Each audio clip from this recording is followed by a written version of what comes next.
around the world in the 1960s and 1970s, several architects and engineers in Europe, Mexico, Canada and the US tried to reinvent how buildings could be constructed, building them from the top down.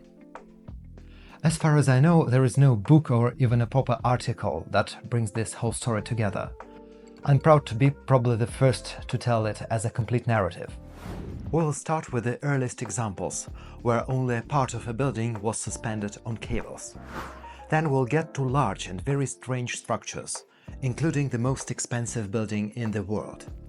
But that won't be the end, because this method is still used today, though very rarely. So I hope you enjoy the dive into the forgotten technology of the ancient civilization on the 1960s. But seriously, many parts of the story are completely unknown among the public or professionals. Let's establish this first. Most buildings are built from the ground up. You start with the foundation and the ground floor and work your way upwards. This is the basic principle. Structures rest on top one another, rather than being suspended from above. But the modernist architects of the 1950s, 1960s loved technological innovations, so the thought was, wouldn't it be great if structures were not resting on supports from below, as they had for millennia, but instead were suspended from above, seemingly floating in the air? Technically, this was absolutely possible. In the 19th century, massive suspension bridges have been built using steel cables, proving that large, heavy structures could indeed be supported from above. So, what if we start introducing suspension structures in buildings? One of the first realizations of this idea was made in a multi-story car park in the German city of Düsseldorf. The Haniel Garage was built in 1951-53, during West Germany's post-war economic recovery. Today, public car parks are everywhere, but back then this was a novelty, and architecture mattered. At first glance, it's a minimalist yet stylish building. It's certainly more interesting than the one outside my window. The most expressive detail here is purely functional element, the entrance ramp. Every car park, like this, needs ramps for cars to go up and down. But here they are external and suspended by thin cables from the roof. This contributes to the overall aesthetic of the building. It's light, it's high-tech, it has this fully glazed facade. Also note the strong emphasis on the horizontal lines on the building's facade, with very thin vertical lines. This was a major architectural trend in the 1960s, into which this monumental ramp with thin vertical cables fits very well. Another West German architect, Walter Hemmer, designed a petrol station with a very futuristic look. The canopy is literally floating in midair. There are no columns supporting it. The only thing it is attached to are these cables. And look how stylish the canopy is, getting thinner to the edge.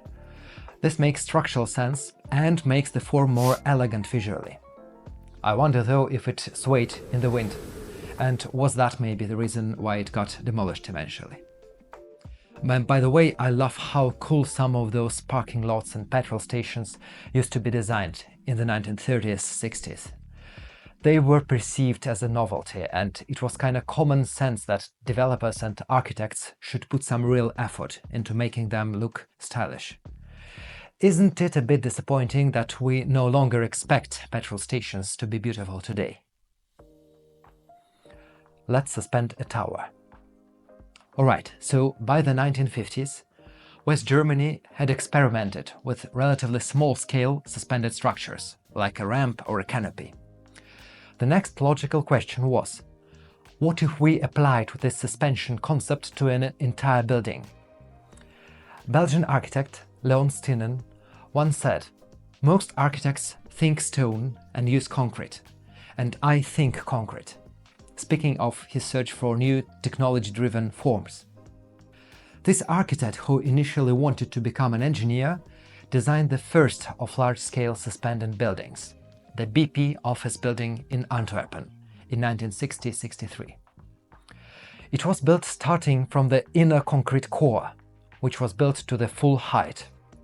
Then long massive beams were placed on top, stretching beyond the core, and these beams supported steel rods that hung down from them. Only then were the floors assembled, suspended from these steel hangers. This time the floors were still constructed in the regular order, from bottom to the top, but soon we'll see more bizarre techniques. So why go through all that trouble? Normally, a tower like this would stand on columns, which have to be rather thick, and they take valuable interior space.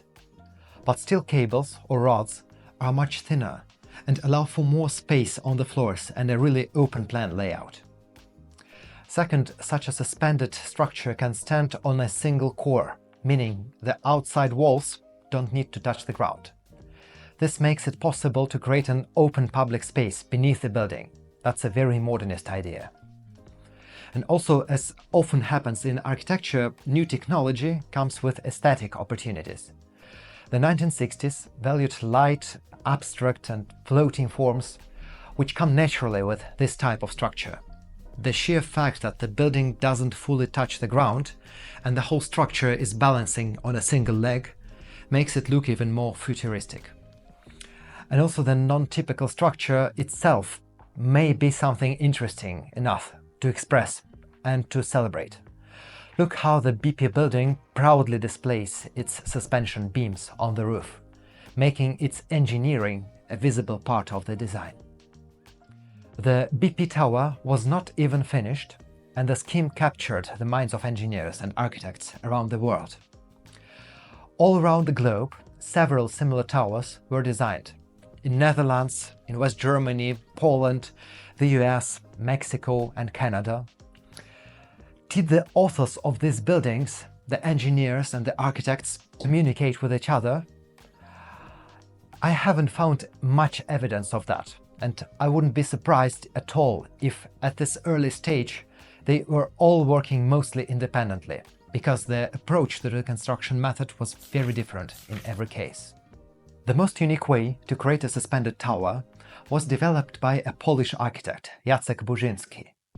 In 1961, in Wrocław, while the construction of the previously mentioned BP tower in Antwerp wasn't even halfway there, he started a daring experiment, building the so-called Trzonolinowiec.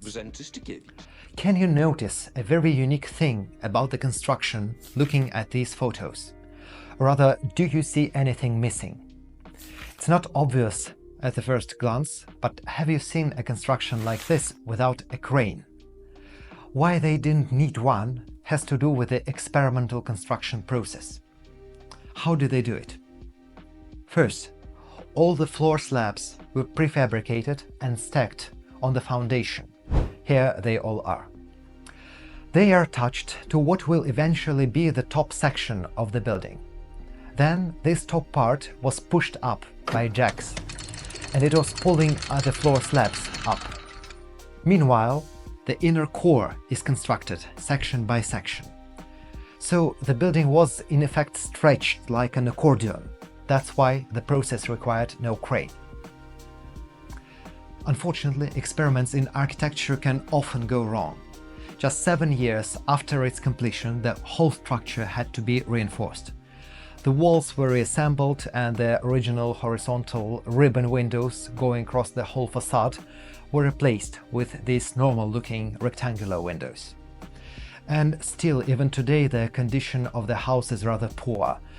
It was recognized officially as a monument a couple of years ago, but in 2024, the authorities demanded the evacuation of the inhabitants, and the future of the house is rather uncertain.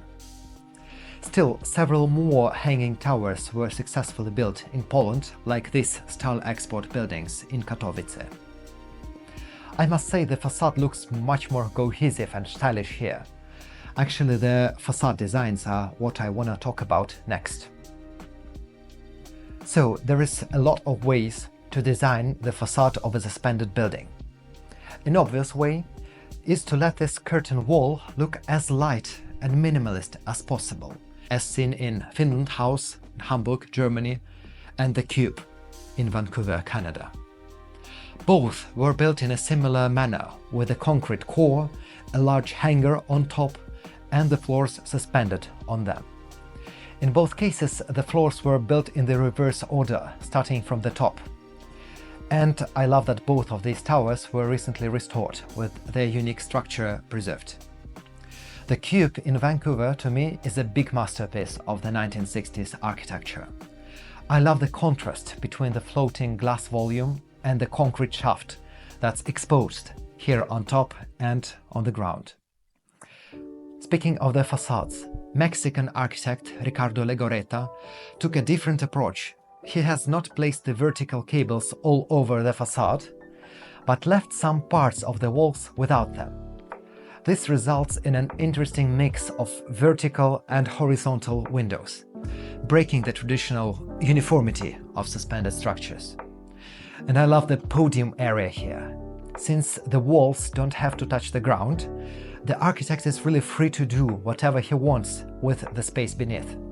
Here he basically turned the plaza around the building into a huge walkable concrete sculpture. American architect William Wesley Peters, the son-in-law of Frank Lloyd Wright, took an entirely different approach when designing the Lincoln Tower in Louisville, Kentucky, recently renamed Wright Tower. Instead of exposing the structural cables, he covered the facade in dense ornamentation. This grillwork doesn't expose anything about the structure. It's indifferent to all the vertical cables and floor slabs that are inside. And one great detail is this external lift in 1966. How cool was that? In Dublin, Ireland, a completely different take on a suspended building look was used. The Central Bank of Ireland building was constructed in the 1970s, when massive-looking shapes were more in fashion. So look what's happening here. The windows are set back, so the visual focus shifts to the massive floor slabs between them. The actual floors are not as thick, of course, they just appear in this exaggerated way on the facade. Also note how these external supports are overly expressive in comparison to more minimalist versions we've seen in buildings before. This is a more monumental take on suspended structures, embracing the aesthetic of weight rather than lightness. Also, this might not be the most suitable architecture for the historical center of the city, especially given that a couple of historical buildings were taken down to make space for this one. Okay, now a couple of honorable mentions before we get to the big masterpieces. The paper mill in Mantova, Italy, was designed by Pierluigi Nevi, a great engineer and an architect, and a prolific inventor of new structural schemes. Paper producing machines are set in long and continuous lines, so they require lengthy, unobstructed spaces. To provide this, Nervi went for a bridge-like structure that uses a lot of concrete for these towers and minimal amounts of steel for suspending the roof and the walls. As in post-war Italy, steel was really expensive and concrete relatively cheap. This is one of the earliest suspended buildings in the world, built in 1960-1964. Another bridge-like structure is the Federal Reserve Bank building in Minneapolis, Minnesota. The structure here is unique. There are two concrete cores and another one behind the building, and a huge suspension cable that runs between them. This cable supports all the floors of the building, so the central part doesn't need to touch the ground. The structure lets a big gap happen between the building and the ground, thus making it a more interesting part of the landscape. The building integrates into the surrounding. It lets the street space flow through rather than simply sitting on top of it. Sadly, during a later major remodeling, this open gap was filled in, removing this distinct feature. Buildings of this age often undergo reconstruction, and there is a couple of suspended towers that have been changing throughout their entire existence. Torres Colón in Madrid had a typical modernist look with clean surfaces and lines when they were built. Then in the early 90s, a restoration came. Because of the fire regulations, a new evacuation stairway had to be added.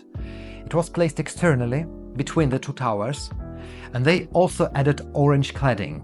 It was the 90s, and of course they had to use tinted glass. And a strange new Art Deco cap was placed on top. Then just recently, another remodeling came, transforming the design more in line with contemporary standards, more minimalist again, and adding several more floors atop the existing ones. Now we reach the peak of suspended architecture. Let's have a look at the most unique looking buildings that break away from the standard rectangular box design and invent completely new forms. Completed in 1975, the Ministry of Road Construction building in Georgia is a great and ingenious take on the suspension scheme on a challenging landscape. Designed by architect George Chahava, this structure was built directly on a slope. The horizontal floors are suspended from 3 concrete cores, which are the only points of contact with the ground. They stand freely among the trees, allowing the building to blend into the landscape. Isn't that really smart? Instead of leveling the land or making terraces, the architect made the building hover over the slope. For the sake of accuracy, I must say I'm not sure these suspension diagonal bars are the only things that hold these floors, but they nevertheless play a major role in the construction. And the architect had ambitious plans for more suspended structures, designing even more dramatic concepts, and they would have looked amazing in mountainous Georgia, but sadly weren't meant to be realized. Now let's have a look at 2 of maybe the most famous examples. The first one is the BMW Headquarters in Munich, Germany. It is similar in some ways to the towers we have seen. It was also built starting with a central concrete core and then a hangar structure on top of it. But the shape is really unique. Instead of being a typical rectangular box, the building is shaped like a 4-leaf clover. Each of the cylinders is suspended here in the middle. So again, there are no obstructions inside each of the cylinders, except for just one point where the cables are. The top section of the floors was constructed first and then gradually pulled up. Around 1 floor was assembled in a week. So let's be honest, building a suspended structure is bizarre and extremely expensive, but sometimes you want to build bizarre and expensive. Most iconic architecture has been driven by ambition in the end. So if you are a successful company looking into the future, what better conveys this message than an obviously technological and unique-looking HQ? The same motivation probably influenced the creation of what will be the grand finale of the era of suspended towers and the most expensive building in the world at the time, the HSBC Headquarters in Hong Kong. This is an entirely new approach to the skyscraper design by Sir Norman Foster. No single inner core, as the inner space must not be obstructed to create a vast open space in the center. This allows natural light to flood in, thanks to a giant external reflector. Instead of the concrete core, the building is supported by 8 masts, clusters of steel columns with several levels of hanger trusses. Each level of trusses supports several floors that are suspended beneath. The masts, the trusses and the cables are deliberately exposed on the facade and in the interiors. So instead of hiding its structure, Foster makes it part of the building's identity. Just like in other suspended buildings, the ground floor can be free of any walls, so in this case it has been transformed into an open public space. The ground level of HSBC building feels like part of Hong Kong's street system. The construction process was one of a kind, just like the building itself. The parts for the construction were so unique and needed to be manufactured to such high standards that they were produced all over the world and then shipped to Hong Kong and assembled on site. So, suspended buildings were an exciting architectural experiment in the 1960s and 70s. But as far as I know, every architect and engineer who designed one of these buildings never actually attempted another one. There is just one exception, we'll get to that in the end. This approach has great potential without a doubt, but it proved to be too experimental and too expensive. In one case, costs soared to 5 times the original already large budget. Moreover, it takes significantly longer to build such a building, often twice the time of a similarly sized, normally designed tower. So, does this approach still have a place today? Well, in small-scale applications, it can work great. Suspending only parts of a structure can still create a dramatic look. So, while we no longer see entire skyscrapers built this way, the concept does still appear in more manageable designs. An escalator cascade, for example, this one in Minster Court in London. This building is now under threat of demolition, but this part should survive. Or a meeting room. Here's one in the NY Credit building in Copenhagen. It is suspended within the atrium. In Sydney, the 8 Chifley Square Tower has a very cleverly designed suspended element. There is a 5-story high void at the base, creating a public plaza, and here is a radically minimalist lobby. Note how this glass volume has no columns or beams thanks to the ceiling being suspended. The cables that support it are just 6 mm thick, so they are almost invisible. So that's a cool and unique take on the glass box genre. A relatively small yet stunning example is the Singapore Pavilion at Expo 2020 in Dubai.